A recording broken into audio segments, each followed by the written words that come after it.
Good day po sa inyong lahat. Welcome na naman sa another episode ng ating vlog na kung saan ang topic po natin for today, binibase natin sa inyong mga katanungan na siya naman nating sinasagot. For today's video, sasagutin po natin yung katanungan ng isang subscriber natin na kung saan ay pwede daw po bang ipainom yung tubig ng nawasa or yung tubig na may chlorine. Dahil alam naman po nating lahat na yung tubig ng nawasa, treated po siya ng chlorine para safe na inumin nating mga tao. Pero lately kasi more on nagre-rely na tayo sa mga mineral water na binibili or dinideliver ng mga mineral water station sa atin.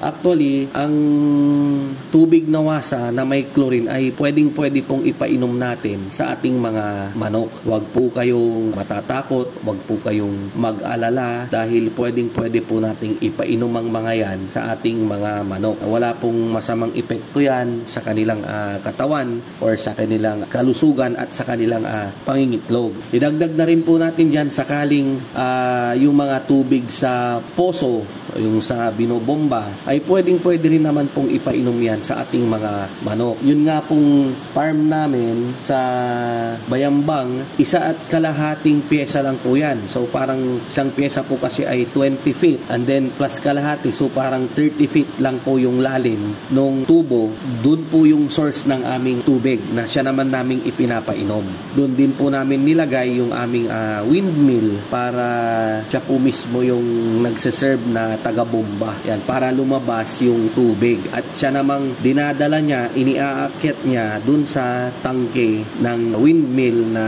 2,000 liters po yung kanyang capacity. At siya namang idinidistribute niya sa mga pipe ng iba't ibang building namin or yung poultry house. Ngayon, sakaling wala pong hangin, nagre-rely po kami sa Jetmatic na backup. Sisindi po namin yung Jetmatic at ganun din pong proseso. Iaakyat niya na rin po dun sa tangke ng windmill.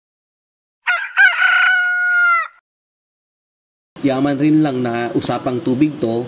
Yung tubig ulan ay pwede rin po. Kaya lang kapag unang ulan, syempre maaring maalikabok pa yung ating yero, yung ating bubungan. Kapag medyo nahugasan na po ng tubig ulan yung ating mga yero, yung ating mga bubong, ay that's the time na pwede na po natin itong ipunin sa drum at siya naman nating ipapainom sa ating mga manok para makatipid po tayo. Dahil malinis po ang tubig ulan. Ngayon, kung gusto nyong makasigurado sa tubig na ipinapainom po ninyo, pwede po nating itesting yung tubig, ipapatest po natin. Dito po sa amin sa Dagupan, nagtetest po sila, magbabayad ka ng 300 pesos. Magdala po kayo ng sample, ilagay nyo po sa boteng malinis at siya naman nilang itetest kung ito po ay pwedeng inumin.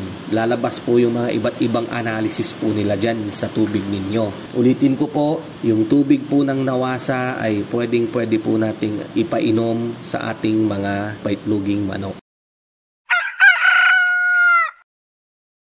Sana nabigyan ko kayo ng maganda namang idea, dagdag kaalaman regarding sa paitloging manok. Ito po ang inyong kaibigan, ang inyong kamanukan, walang iba kundi si Mang Mags. Mabuhay po tayong lahat and God bless.